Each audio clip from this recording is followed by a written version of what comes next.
Les intervenants du Salon des entrepreneurs de Lyon se succèdent et c'est un plaisir de les accueillir sur notre plateau. Avec nous, Jean-Pierre Verjus, président de Digital Grenoble. Bonjour. Bonjour. Merci beaucoup de passer nous voir. Vous venez de sortir de la plénière Startup. On a beaucoup de choses à évoquer ensemble, notamment cette association Digital Grenoble qui est née en décembre 2014, pas si longtemps que ça. Est-ce qu'on peut rappeler ses missions et ses acteurs ?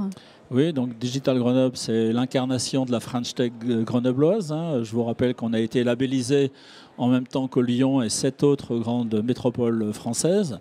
Donc on a incarné ça aujourd'hui dans cette association, qui est une association préfigurative. J'y reviendrai tout à l'heure. Alors quelles sont les missions ? Les missions, c'est les deux grandes missions de la French Tech, c'est-à-dire faire pousser des startups et puis surtout les accélérer. Et donc à Grenoble, on a choisi de faire pousser toutes les startups, pas simplement celles qui créent de la valeur à partir de la R&D, ce qui est quand même un peu l'ADN de Grenoble, mais aussi celles qui créent de la valeur à partir de nouveaux usages.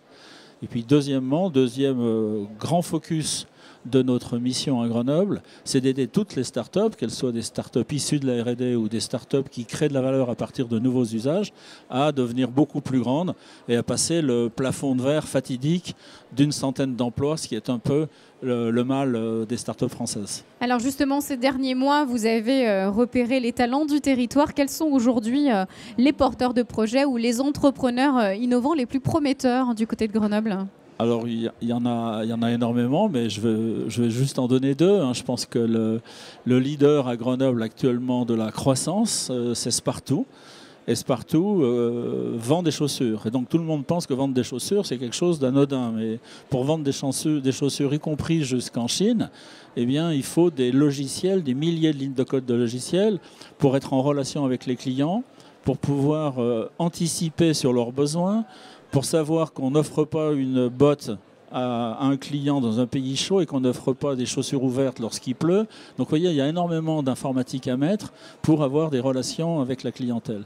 Et Spartoo aujourd'hui fait presque 300 millions d'euros de chiffre d'affaires. Donc ça, c'est le premier exemple d'une création de valeur par les usages.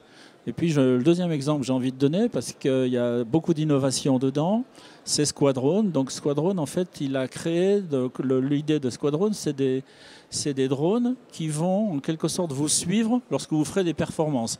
Par exemple, si vous descendez une piste noire ou si vous êtes en parapente, au lieu de mettre une caméra sur votre front qui filme l'environnement, c'est une caméra qui sera face à vous et qui va vous filmer partout. Voilà. Et ce qui est intéressant dans Squadrone, c'est que ce sont des technologies assez courantes, mais par contre, la manière dont il a développé son entreprise est extraordinaire.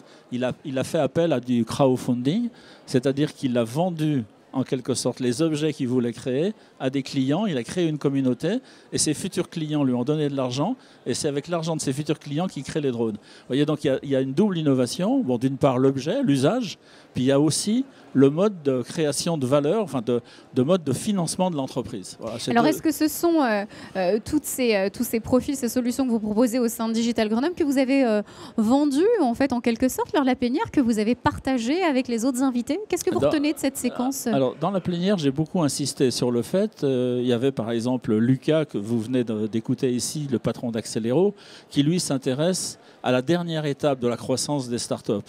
Il dit, je pars de 400 candidats et j'en emmène que 3 ou 4. Ce sont des entreprises mûres, en plus généralement matures. Très très mûres, et puis c'est le haut de la pyramide. Donc moi je milite pour que la pyramide soit complète, c'est-à-dire que pour qu'on puisse arriver à 4 champions, il faut qu'il y ait beaucoup de startups. Favorable de talent. Donc c'est le premier message. Et le deuxième message, c'est que je crois qu'on est obnubilé par le succès ou par l'échec réciproquement. C'est-à-dire à un moment donné, quelqu'un a dit, nous on est très très bons parce que sur 100 startups, il y en a 80 qui réussissent. Et moi, ce que je dis, c'est que ce n'est pas les chiffres de la Silicon Valley. C'est que si on veut avoir des startups qui gagnent, il faut élargir encore le nombre de startups qu'on crée, ne pas avoir peur d'avoir 50% de taux d'échec. Voilà, donc multiplier la base des startups pour qu'Accéléo puisse en faire réussir quelques-unes. Alors justement, un dernier mot sur l'actualité Digital Grenoble. À quoi vous allez vous efforcer les prochains mois ? Quels sont les objectifs de l'association ? Alors les objectifs de l'association, c'est d'ouvrir un totem, donc au mois de septembre.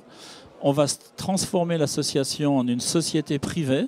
Ce sera une société coopérative d'intérêt collectif parce qu'on ne veut pas faire appel en quelque sorte au public ou aux collectivités. On voudrait être en quelque sorte une start-up avec nos clients et avec notre offre de service.